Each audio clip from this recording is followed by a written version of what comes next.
Hi everybody and welcome back to the Upside Down. It was decided that Barbie was to be released in 4DX, and I'm here to tell you if Barbie is worth it in the 4DX movie theater experience.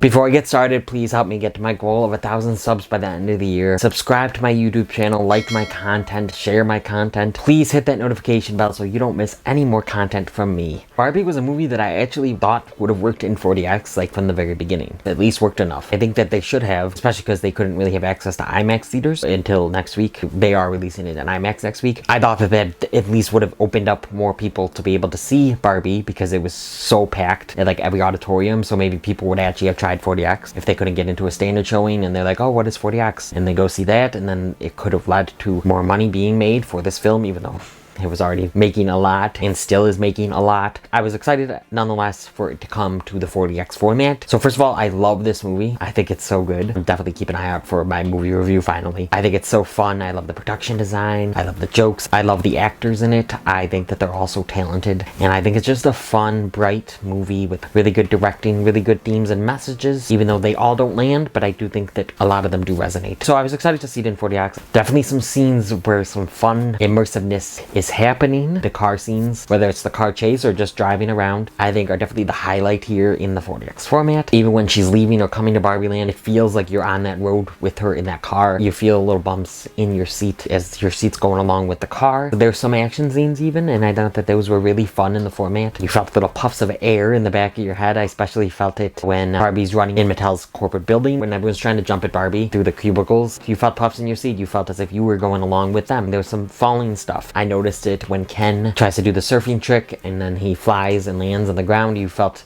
a massager in the back of your seat. You felt it when the car flipped over whenever they noticed someone else was in the car and the car flipped over and landed. You felt that little bump in the back of your seat. I thought that was really done well actually. And there was the car chase scene. I thought it really immersed you when you felt like you were in that car with America Ferrera, Ariana Greenblatt, and Margot Robbie. I thought that they did a good job kind of going along with that, with whatever action is going on screen. There's dance numbers and music. That was really fun. You know, you're grooving along in the seat with that music. It's definitely a really good way to bring you into this film and make you feel like you're a part of the fun with Barbie and Ken. There's some water usage, not much, but whenever she's taking a shower, even though to her the water doesn't come out, we feel the water in the auditorium. Nothing too much at all. Yeah, there's not much usage of the water stuff. Good light usage, I think, with the seat movements, with the dancing and stuff, whenever, you know, lights flash, and the lights flash with the logos in the opening as well. And then there's also some usage of how I talk about the seats move with the camera angles and the camera shots on screen. So there's definitely some uses of that. There's air stuff with the homage to 2001 A Space Odyssey. When they see Barbie standing there, there's wind blowing when the camera's on her. There's wind blowing when they're driving. So for fog, I do remember them using it during a preview or two, but I do not think that they used it during the movie. I don't really think there's an area for them to use it even. They use the rest of the capabilities pretty well. However, so remember, I love this movie. I don't know if this was actually that worthwhile of a 4DX experience. Like I said, it's fun. It does have that immersiveness to it. And I think if you like 4DX and if you love Barbie, I think you are going to still enjoy the 4DX experience. It's still a good 4DX experience. It's just not the best that I've seen recently at all. Which I was afraid of, even though I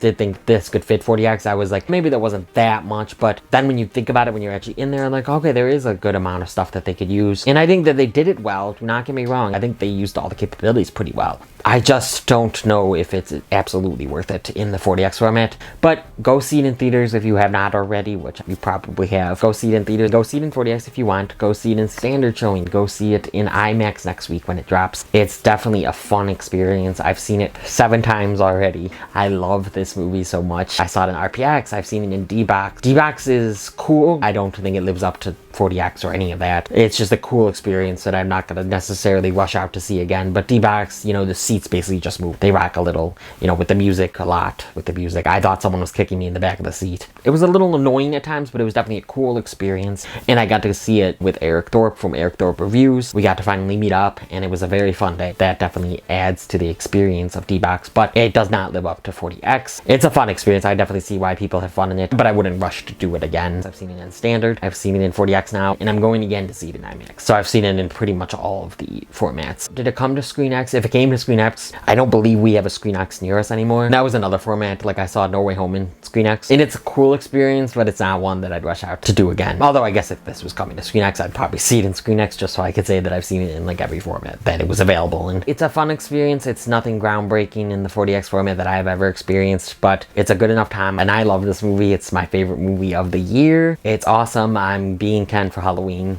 So I have this not just for this video. I am being this for Halloween, which is not anything original or new because I bet you a lot of people are going to be Barbie and Ken for Halloween. But it's going to be a fun time and I'm excited to be him. So maybe skip 4DX unless you really love it and you really love Barbie. I think you will have fun, but I don't think it was as amazing as it could have been. Please make me your 4DX guy. Help me get to my goal of 1,000 subs by the end of the year. Thank you so much for all of your continued support. I really, really appreciate it. What did you think of Barbie? Did you see it in 4DX? Are you going to see it in 4DX? Are you going to see it in IMAX next week when it drops? Let me know down in that comment section your thoughts on this film and what formats you saw it in and what you thought of those formats. If you've liked what you've seen here and you want to see some more content from me, please click around here to see some other content from me.